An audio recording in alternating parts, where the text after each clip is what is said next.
Everyone, welcome back to Mamta Nepal tutorial. और guys, इस video के अंदर हम बात करेंगे क्लास 6 की। ठीक है, क्लास 6 का चैप्टर जो 2 होगा हम उसको एक्सप्लेन करेंगे इसके अंदर। चैप्टर 2 का नाम है हमारा कंपोनेंट्स ऑफ फूड।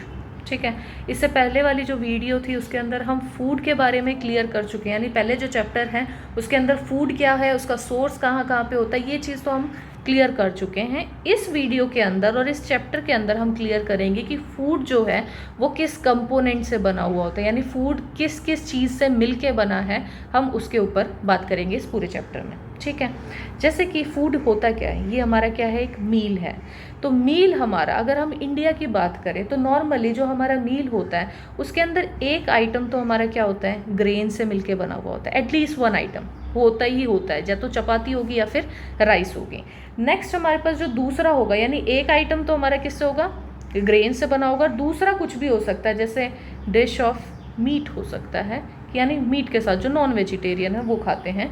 अगर वेजिटेबल्स हैं, यानी रोटी है वो लगा के किसके साथ खानी है, तो वेजिटेबल्स हो सकती हैं। ठीक है, कर्ड हो सकती है, तो कोई भी चीज़ हम ले सकते हैं। पिकल्स ले सकते हैं, पिकल्स होंगे, तो कोई ना कोई दूसरी चीज़ हमारे पास क्या आ जाएगी, कोई और कुछ भी हो सकता है।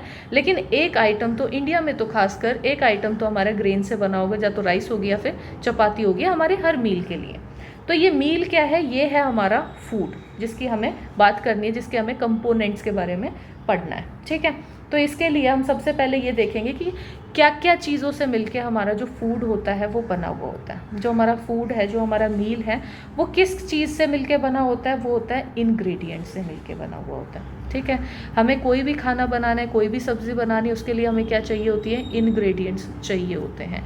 इंग्रेडिएंट्स क्या होते हैं, सारा रॉ मटेरियल्स। ठीक है, जो भी चीज़ हमें वो खाने के लिए बनानी है, उस चीज़ के अंदर जो भी चीज़ डलेगी वो सारा के सारा उसका इंग्रेडिएंट्स होंगे। और ये जो इंग्रेडिएंट्स होते हैं ये दोनों से आ सकते हैं, प्लांट से भी आ सकते हैं और एनिमल्स से भी आ सकते हैं। तो ये मेजर सोर्स होता है। जैसे प्लांट्स, अगर हम सांभर बना रहे हैं तो सांभर के लिए हमें वेजिटेबल्स चाहिए होंगी, हमें स्पाइसेस चाहिए होंगी, हमें बाकी चीज़ें भी चाहिए होंगी। जैसे इसके लिए इंग्रेडिएंट्स भी बहुत सारे होंगे, वाटर चाहिए होगा और ऑयल चाहिए होगा। तो ये सारी चीज़ें ये कहाँ से, ये सारे क्या हैं, इंग्रेडिएंट्स हैं। ये इंग्रेडिएंट्स या तो प्लांट से आ रहे हैं या फिर नेचुरली, जैसे वाटर है जो नेचुरल रिसोर्स है। तो हमारे पास क्या है, कुछ इंग्रेडिएंट्स जो होंगे वो प्लांट से भी आ सकते हैं और कुछ जो होंगे वो एनिमल से भी आ सकते हैं। एनिमल्स जैसे अगर हमें कोई एग बनाना है, ठीक है, एग की कोई डिश बना रहे हैं, तो वो कहाँ से आ रहा है हमारे पास इंग्रेडिएंट, एनिमल से आ रहा है। तो इंग्रेडिएंट्स कहीं से भी आ सकता है, प्लांट से भी आ सकता है और एनिमल से भी आ सकता है। ठीक है, एक जो फूड होता है, अगर एक खाने की हम बात कर रहे हैं, वो काफ़ी सारे इंग्रेडिएंट से मिलके भी बना हुआ हो सकता है या फिर सिर्फ एक या दो इंग्रेडिएंट से भी। जैसे अगर हम सांभर की बात करें तो सांभर जो होगा वो बहुत सारे इंग्रेडिएंट से बनेगा। अगर हम बॉइल्ड राइस की बात करें, बॉइल्ड राइस की बात कर रहे हैं, तो हमारे पास सिर्फ दो ही चीज़ों से, एक तो उसको राइस चाहिए, एक उसको वाटर चाहिए, दो ही चीज़ चाहिए, दो इंग्रेडिएंट से हमारे जो डिश है वो रेडी हो जाएगी। ठीक है, तो वो डिपेंड करता है कि आप कौन सा फूड कर रहे हो, मील टू मील वो डिपेंड करेगा कि आपको कौन सी डिश चाहिए, उस डिश के ऊपर कि उसकी कौन सी रिक्वायरमेंट होंगी, कौन से इंग्रेडिएंट उसको चाहिए। ठीक है, अब ये जो इंग्रेडिएंट होते हैं, जो हमारे पास इंग्रेडिएंट्स होते हैं,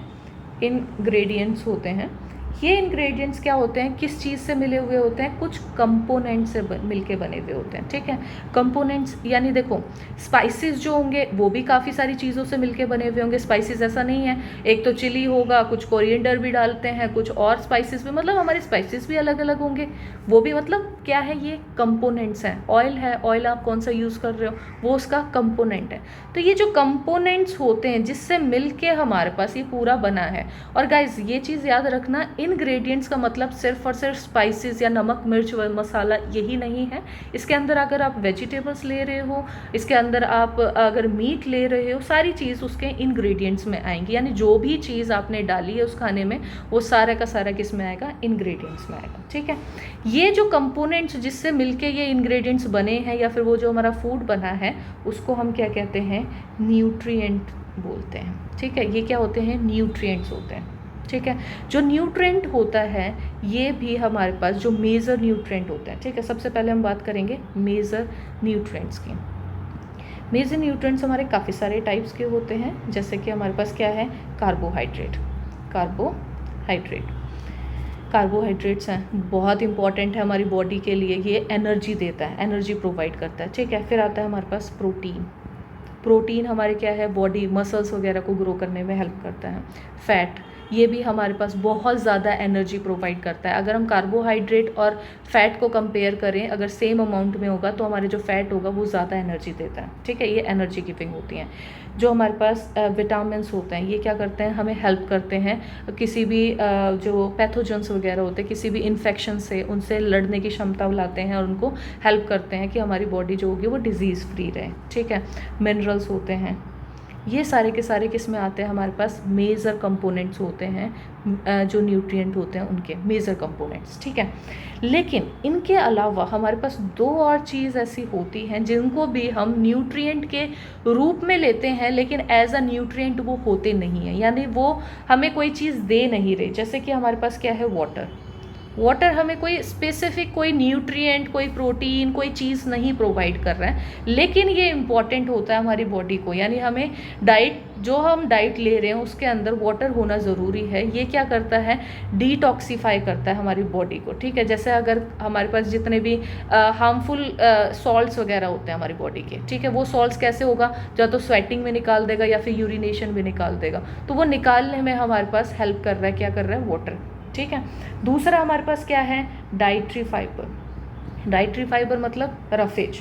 तो जो भी हमारे पास बॉडी के अंदर, यानी ये जो रफेज होता है, ये भी हमें कोई प्रोवाइड नहीं कर रहा, कोई प्रोटीन वगैरह कुछ नहीं दे रहा हमारी बॉडी को, ना कोई एनर्जी दे रहा है। ये इसका मेन पर्पस होता है जो हमारा डाइजेस्टिव सिस्टम होता है, ठीक है, उसको क्लीन करने का काम होता है। यानी कहीं कहीं पे अगर कोई रुकावट आ रही है, कोई बैरियर किसी चीज़ की वजह से, जैसे जम गया है हमारा जो खाना था वो जम गया वहाँ पे, तो उसको साफ करने के लिए ये काफ़ी हेल्प करता है। डाइटरी फाइबर्स भी डाला जाता है, ठीक है।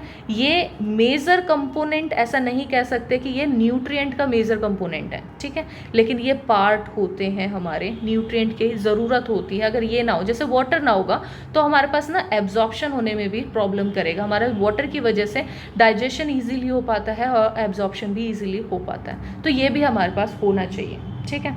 अब हम सबसे पहले बात करेंगे कार्बोहाइड्रेट की, यानी हर एक इनमें से हर एक की हमें बात करनी है। तो सबसे पहले हम कार्बोहाइड्रेट, ठीक है, कार्बोहाइड्रेट्स जो होते हैं वो क्या है। देखो, मेनली जो कार्बोहाइड्रेट होता है, अगर हम फूड की बात करें तो वो किस फॉर्म में मिलता है, या तो स्टार्च की फॉर्म में मिलेगा या फिर शुगर की फॉर्म में मिलेगा, ठीक है। हमें खाने में मोस्टली अगर हम कार्बोहाइड्रेट ले रहे हैं तो हमें इन दो फॉर्म्स के अंदर मिलने के चांसेस होते हैं, ठीक है। नेक्स्ट चीज़ आती है जो इम्पॉर्टेंट है, जो आपको याद रखनी है, ये सबसे इम्पॉर्टेंट चीज़ें होती हैं, यानी टेस्ट क्या है, कैसे हम बता सकते हैं कि हमारे फूड के अंदर स्टार्च प्रेजेंट है या नहीं है। तो सबसे पहले हम क्या करेंगे, रॉ इंग्रेडिएंट लेंगे, ठीक है। ये क्या चीज़ है, यानी हमारे पास जो हमारा फूड आइटम है, या फिर हम इसको ये भी लिख सकते हैं, इजीली आपको समझ में आ जाएगा, फूड आइटम्स, ठीक है। पहले हम क्या लिया, हमने फूड आइटम लिया, जो भी हमें खाना लेना था वो हमने खाना ले लिया, और छोटी सी क्वांटिटी में लेना, ऐसा नहीं है बल्क में लेना है, बहुत थोड़ी सी क्वांटिटी में लो। इसको ऐड करना है हमें 2 to 3 ड्रॉप्स, ठीक है, 2 से 3 ड्रॉप्स हम ऐड करेंगे डाइल्यूट आयोडीन सॉल्यूशन की, ठीक है। डाइल्यूट आयोडीन सॉल्यूशन अगर हम इसके अंदर डालते हैं ना, इस वाले सॉल्यूशन, मतलब ये जो हमारे पास इंग्रेडिएंट होंगे उनके अंदर हम मिक्स करेंगे इसकी 2 से 3 ड्रॉप्स किसकी, डाइल्यूट आयोडीन सॉल्यूशन की। अब हमारे पास क्या आएगा, अगर इसके अंदर स्टार्च होगा, यानी हमारा जो फूड आइटम है उसके अंदर अगर स्टार्च होगा तो वो कैसा होगा, ब्लू ब्लैक कलर हमें शो करेगा, ब्लू ब्लैक कलर आ जाएगा हमारा इसके अंदर, ठीक है। अगर ब्लू ब्लैक कलर आ रहा है तो मतलब हमारा जो फूड है, आइटम है, उसके अंदर स्टार्च प्रेजेंट है। ये टेस्ट होता है, ठीक है। तो सबसे पहले इंपॉर्टेंट चीज़ है, कार्बोहाइड्रेट को टेस्ट करने के लिए हम कौन सा केमिकल यूज़ करते हैं, डाइल्यूट आयोडीन सॉल्यूशन यूज़ करते हैं, ठीक है। अब ये बात आती है जो इम्पॉर्टेंट है, हम डाइल्यूट जो सॉल्यूशन होता है, यानी ये डाइल्यूट सॉल्यूशन हम बनाएंगे कैसे, ठीक है। देखो, जो डाइल्यूट सॉल्यूशन अगर हमें बनाना है इसका आयोडीन का, तो आपको फॉर्मूला भी पता होना चाहिए कैसे बना रहे हैं। ज़्यादा कोई बड़ी चीज़ नहीं होती। हम क्या करते हैं, पहले कुछ फ्यू ड्रॉप्स लेते हैं आयोडीन की एक टेस्ट ट्यूब के अंदर और प्लस कर देंगे उसको वाटर के अंदर, ठीक है। सिंपल सा तरीका है, एक टेस्ट ट्यूब ली, ये हमारे पास एक टेस्ट ट्यूब है, आधी वाटर से भरी हुई थी टेस्ट ट्यूब, हाफ फिल्ड थी, और इसके अंदर यानी ये क्या है, हमारे पास वाटर है और कुछ ड्रॉप्स हमने किसके डाल दिए, यानी 2 से 3 ड्रॉप्स या फ्यू ड्रॉप्स हमने क्या किया, आयोडीन का डाल दिया। तो आयोडीन का डालते के साथ वो क्या बन गया, डाइल्यूट बन गया। तो डाइल्यूट सॉल्यूशन हमारा ऐसे प्रिपेयर हो जाएगा इसका। ठीक है, आई होप इतना समझ में आ गया होगा। नेक्स्ट हम देखते हैं प्रोटीन के लिए। ठीक है, अगर हम प्रोटीन का देखें, प्रोटीन का देखते हैं, प्रोटीन के अंदर हमारे पास क्या है, प्रोटीन का काम क्या होता है, बॉडी बिल्डिंग का काम होता है, हेल्प करता है, हमारी जो मसल्स होती हैं उनको ग्रो करने में हेल्प करता है। ठीक है, इसका टेस्ट क्या होता है, सबके टेस्ट बहुत इंपॉर्टेंट हैं गाइज, ये चीज़ आप याद रखना। हमारे पेपर में जो क्वेश्चंस आते हैं वो रिलेटेड इन्हीं के आते हैं कि हमारा एक सॉल्यूशन दे दिया है कि ये हमारा फूड सॉल्यूशन है, इसमें हमें नहीं बताना है कि इसमें प्रोटीन प्रेजेंट है या नहीं है। तो सेम वही हम सबसे पहले क्या करेंगे, स्मॉल क्वान्टिटी लेंगे, स्मॉल क्वांटिटी लेंगे ऑफ फूड आइटम। सबसे पहले हमने यही काम करना होता है, फूड आइटम की स्मॉल क्वांटिटी लेनी होती है। ठीक है, अब हम इसका क्या करेंगे, इसको लेंगे सॉलिड। अगर ये हमारा फूड आइटम सॉलिड है, ठीक है, सॉरी, अगर ये हमारा फूड आइटम सॉलिड है, ठीक है, तो सॉलिड क्या होगा, सॉलिड का हमें क्या बनाना है, पेस्ट बनाना है, या फिर हम पहले उसको क्या बनाएंगे, पाउडर बनाएंगे। ठीक है, या तो हम इसको सॉलिड, अगर बहुत सॉलिड है तो सॉलिड को हम डायरेक्टली टेस्ट नहीं कर सकते, तो उसके लिए या तो आप उसका पेस्ट बना दो या फिर उसका पाउडर बना दो। प्रॉपर सॉलिड है तो पाउडर बन जाएगा उसको। अब क्या करेंगे, इसको हम एक क्लीन टेस्ट ट्यूब के अंदर डाल देंगे, ये जो हमारा पाउडर होगा या सॉल्यूशन होगा। ठीक है, put some of this in a clean test tube, एक क्लीन टेस्ट ट्यूब के अंदर इसको डाल देंगे। सिंपल सा काम है। ठीक है, अब क्या करना है, अब नेक्स्ट स्टेप के अंदर हम क्या करेंगे, 10 ड्रॉप डाल देंगे, 10 ड्रॉप डाल देंगे हम इसके वाटर के। ठीक है, जिससे हमारा जो पाउडर होगा वो भी थोड़ा सा डाइल्यूट हो जाए, थोड़ा सा हमें पता चल जाए कि ये सॉल्यूशन है, जिसमें रिएक्शन होना इजी हो जाए। 10 ड्रॉप्स हमने किसके डाल दिए, वाटर के, और उसको अच्छे से शेक कर लेंगे। ठीक है, शेक कर, फिर अब क्या करेंगे, इसके अंदर ऐड करेंगे कुछ सॉल्यूशन किसका, अब हमारे पास इसके अंदर हमारी ज़रूरत होती है copper sulphate solution, copper sulphate, and 10 drops, 10 drops किसकी होती है, कौन से सॉल्यूशन की, कास्टिक सोडा, कास्टिक सोडा। उसी टेस्ट ट्यूब के अंदर, जिस टेस्ट ट्यूब के अंदर हमने ये डाला था उसके अंदर हम क्या करेंगे, कुछ ड्रॉप्स यानी 2 ड्रॉप्स आप मान लो, 2 ड्रॉप्स किसकी डाल रहे हैं हम, जो कॉपर सल्फेट है उसका सॉल्यूशन, और 10 ड्रॉप्स हम किसके डाल रहे हैं, कास्टिक सोडा के। ठीक है, उसी सेम टेस्ट ट्यूब के अंदर, और उस टेस्ट ट्यूब को अब क्या करेंगे, शेक कर देंगे। ठीक है, अच्छे से शेक वेल करो, और कुछ टाइम के लिए उस टेस्ट ट्यूब को स्टैंड कर दो, रख दो, टेस्ट ट्यूब को मत छेड़ो, अब टेस्ट ट्यूब को स्टैंड होने दो, वहीं पे रखो। ठीक है, अब क्या करेंगे, थोड़े टाइम के बाद वो जो फूड होगा उसका जो कलर होगा वो वॉयलेट हो जाएगा। अगर वॉयलेट कलर आ रहा है फूड के अंदर, अगर वॉयलेट कलर आ रहा है, इसका मतलब क्या है कि उसके अंदर प्रोटीन की प्रेजेंस है। ठीक है, तो ये क्या बता रहा है, प्रोटीन इज प्रेजेंट। ये चीज़ आपको देखनी है। तो टेस्ट करने के लिए, ठीक है, ये चीज़ आपको पता होनी चाहिए। प्रोटीन टेस्ट के लिए हमारे पास कौन सा केमिकल यूज़ करते हैं, हम कॉपर सल्फेट वाला करते हैं और कास्टिक सोडा वाला करते हैं। ठीक है, इतना समझ में आया।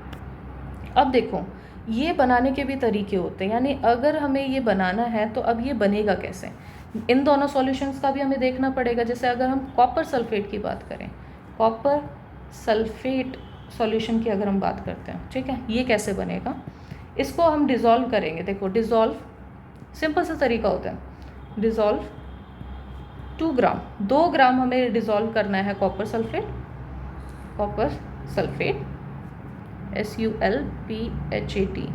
ठीक है, कॉपर सल्फेट कितने में, 100 मिलीलीटर के अंदर। अगर हम 100 मिलीलीटर के अंदर 2 ग्राम कॉपर सल्फेट डाल देंगे तो हमारा जो सॉल्यूशन होगा कॉपर सल्फेट का वो रेडी हो जाएगा। 100 मिलीलीटर क्या, वाटर। ठीक है, 100 मिलीलीटर वाटर के अंदर अगर हम 2 ग्राम कॉपर सल्फेट अगर डाल देते हैं तो हमारा कॉपर सल्फेट वाला सॉल्यूशन तैयार हो जाएगा। ठीक है, दूसरा हमारे पास इसके अंदर क्या था, कास्टिक सोडा। कास्टिक सोडा का भी सॉल्यूशन बनाना था, तो उस कास्टिक सोडा सॉल्यूशन के लिए हम क्या करेंगे, 10 ग्राम लेंगे कास्टिक सोडा। ठीक है, 10 ग्राम हम ले रहे हैं कास्टिक सोडा, और इसको भी डिज़ोल्व करेंगे हम 100 ml ऑफ वाटर।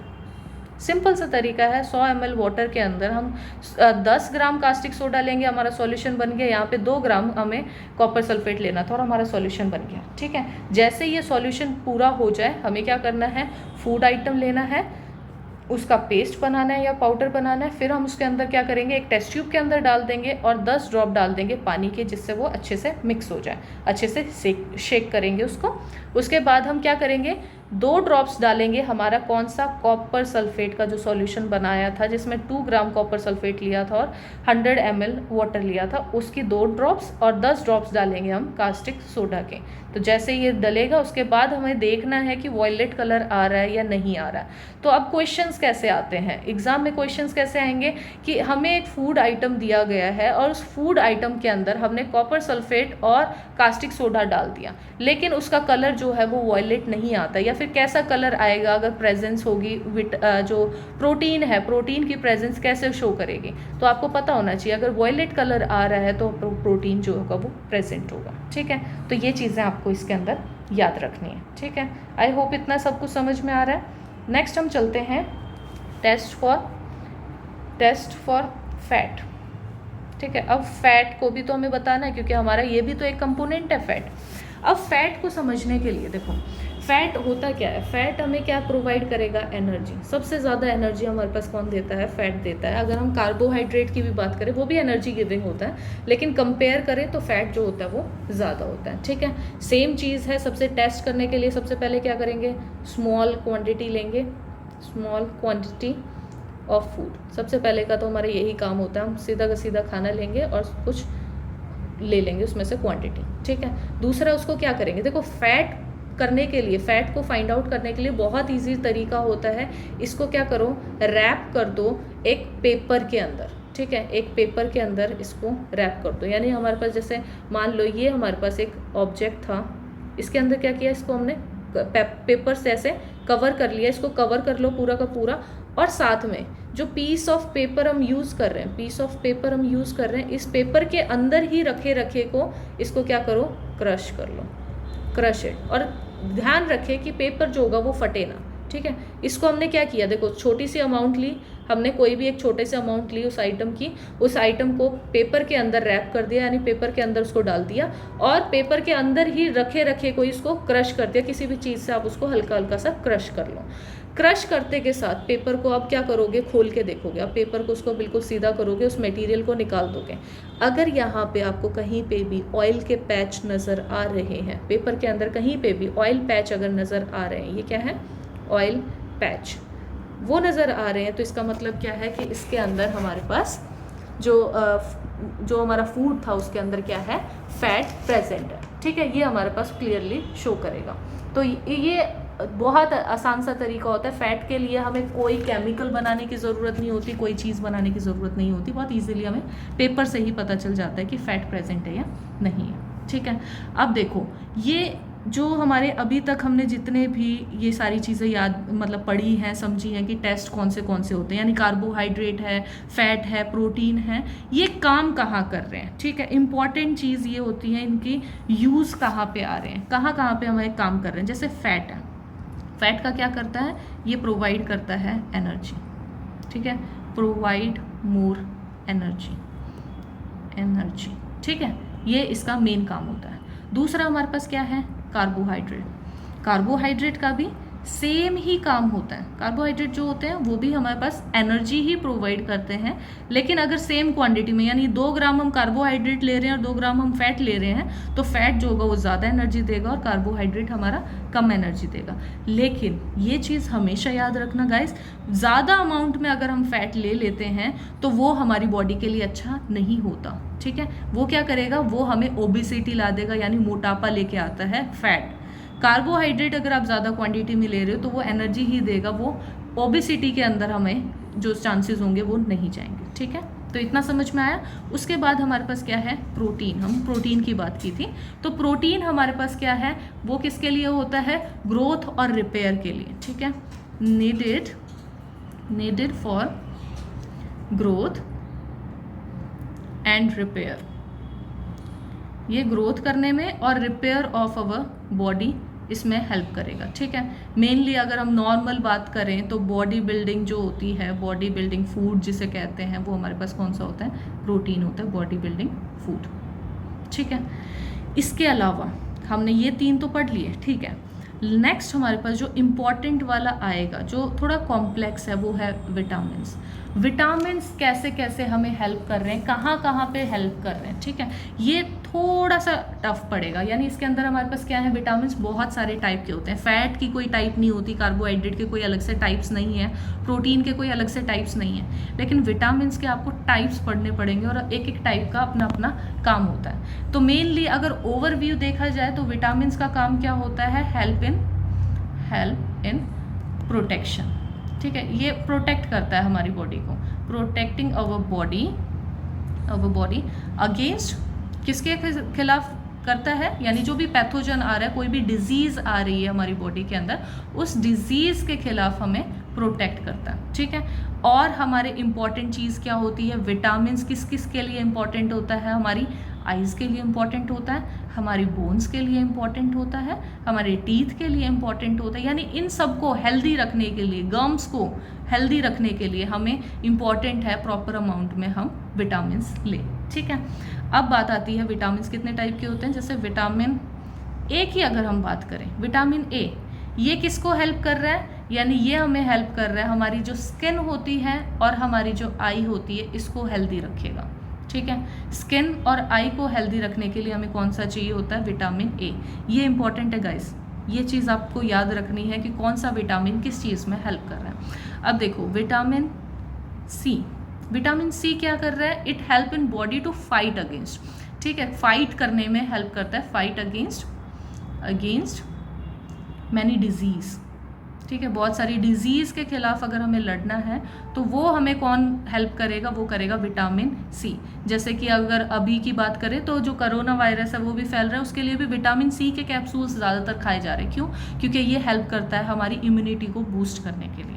अब देखो विटामिन डी की बात करें। ठीक है, विटामिन डी किस चीज़ में हेल्प कर रहा है, ये हमारी बोन्स को और टीथ्स को अच्छे से बनाए रखने के लिए हेल्प, बोन्स एंड टीथ की जो हेल्थ होती है उसको बनाए रखने में ये हेल्प करता है। ठीक है, कैसे, इससे हमारे पास क्या होता है, जो कैल्शियम होता है वो हमारी बॉडी में एब्जॉर्ब होता रहता है, और वो कैल्शियम कहाँ पे जाता है, बोन्स के अंदर, टीथ के अंदर रिपेयरमेंट हो रहा है या फिर बोन्स की ग्रोथ बढ़ रही है, तो उन सब के अंदर जो कैल्शियम चाहिए होता है वो मिल पाता है, किसकी वजह से, विटामिन डी की वजह से।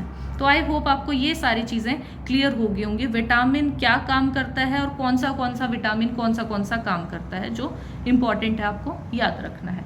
नेक्स्ट चीज़ आती है, इसके अलावा जो एक और चीज़ है हमारी, जो फूड होता है या मील होता है, उसके अंदर क्या होते हैं, मिनरल्स भी प्रेजेंट होते हैं। ये मिनरल्स जो होते हैं, सॉरी स्पेलिंग गलत है इसमें क्या है, जो हमारे मिनरल्स होते हैं, MINERALS। ठीक है, मिनरल्स जो होंगे वो भी इंपॉर्टेंट होंगे, लेकिन हमें मिनरल्स ज़्यादा क्वांटिटी में नहीं चाहिए होते हैं, स्मॉल क्वांटिटी के अंदर या स्मॉल अमाउंट के अंदर हमें मिनरल्स चाहिए होते हैं। ठीक है, किसके लिए, ये क्या होता है, सिर्फ गुड हेल्थ को मेंटेन करने के लिए हमें मिनरल्स चाहिए, बहुत छोटी सी क्वांटिटी में चाहिए, ज़्यादा इसके बारे में इस चैप्टर के अंदर नहीं है। मिनरल्स का बस आप ये समझ लो कि ये भी हमारे पास जो न्यूट्रिएंट होते हैं उनके अंदर एक पोर्शन हमारा मिनरल्स का भी होता है। मिनरल्स हमें बहुत ही लिमिटेड क्वांटिटी में चाहिए होते हैं, ज़्यादा क्वांटिटी में नहीं होते, और सारे जो मिनरल्स होते हैं वो गुड हेल्थ को मेंटेन करने के लिए काम करते हैं। ठीक है, नेक्स्ट आता है जो इम्पॉर्टेंट था, वो था हमारा डाइटरी फाइबर, जिसको हम मेज़र में काउंट नहीं कर रहे थे, लेकिन ये मेज़र जैसा काम करता है, डाइटरी फाइबर, या फिर हम इसको क्या कह रहे हैं, रफेज कह रहे हैं। ठीक है, इसका काम क्या होता है, ये मेनली हमारे पास आता कहाँ से, सबसे पहले इसका सोर्स देखेंगे। रफेज का सोर्स कहाँ से होगा हमारे पास, ये प्लांट से आएगा। ठीक है, प्लांट से हमारे पास ये क्या है, इसका सोर्स है, या प्रोड्यूस किया जाता है। रफेज कहाँ से प्रोड्यूस करेंगे, प्लांट्स जो होंगे वो प्रोड्यूस करेंगे। ठीक है, कैसे, अगर रफेज हमें खाना है तो वो हम कहाँ से खा सकते हैं, जैसे होल ग्रेन है, अगर हम होल ग्रेन वाली कोई भी चीज़ खा रहे हैं, होल ग्रेन्स खा रहे हैं, ठीक है, जैसे दलिया खा रहे हैं, तो वो उससे हमें क्या मिल रहा है, रफेज मिल रहे हैं। जैसे हम पल्स खा रहे हैं, ठीक है, वहाँ से भी रफेज है। यहाँ तक कि पोटैटो जो होता है वो भी हमें क्या प्रोवाइड करता है, कुछ अमाउंट में रफेज देता है। या फिर हमारे फ्रेश फ्रूट होते हैं, जो फाइब्रस फ्रूट होते हैं ना, उनके अंदर ज़्यादा रफेज प्रेजेंट होता है। तो फ्रेश फ्रूट्स वेजिटेबल्स, इन सब के अंदर हमारे पास क्या है, रफेज प्रेजेंट होता है। हम इन सब से हम रफेज हमारी बॉडी के अंदर जाता है, ठीक है। जो रफेज होता है, इंपॉर्टेंट चीज़ है बच्चे, ये चीज़ याद रखना, जो रफेज होता है ये कोई भी चीज़, इट डू नॉट, ठीक है, do not provide any nutrient, कोई किसी भी टाइप का न्यूट्रिएंट ये प्रोवाइड नहीं करता हमारी बॉडी को। लेकिन हेल्प किस में करता है, तो हमें इतना इंपॉर्टेंट क्यों बोले जा रहे हैं अगर कोई न्यूट्रिएंट ही नहीं दे रहा है, तो ये हेल्प करता है to get rid of undigested food, ठीक है। जो हमारे इंटेस्टाइन में कहीं कहीं पे चीज़ें रुक जाती हैं, जैसे हमारे ये इंटेस्टाइन है, इंटेस्टाइन में क्या हो, कहीं कहीं पे हमारे पास ये कुछ अनडाइजेस्टेड फूड वहीं पे रह गया जो कि पास ऑन नहीं हो पाया, तो उसको, उस चीज़ को, यानी हमारे जो डाइजेस्टिव सिस्टम है उसको साफ करने में हमारा जो रफेज होता है ना, वो काफ़ी बड़ा हेल्प करता है, काफ़ी अच्छा रोल निभाता है इसके अंदर, ठीक है। तो रफेज का हमारा काम ये होता है।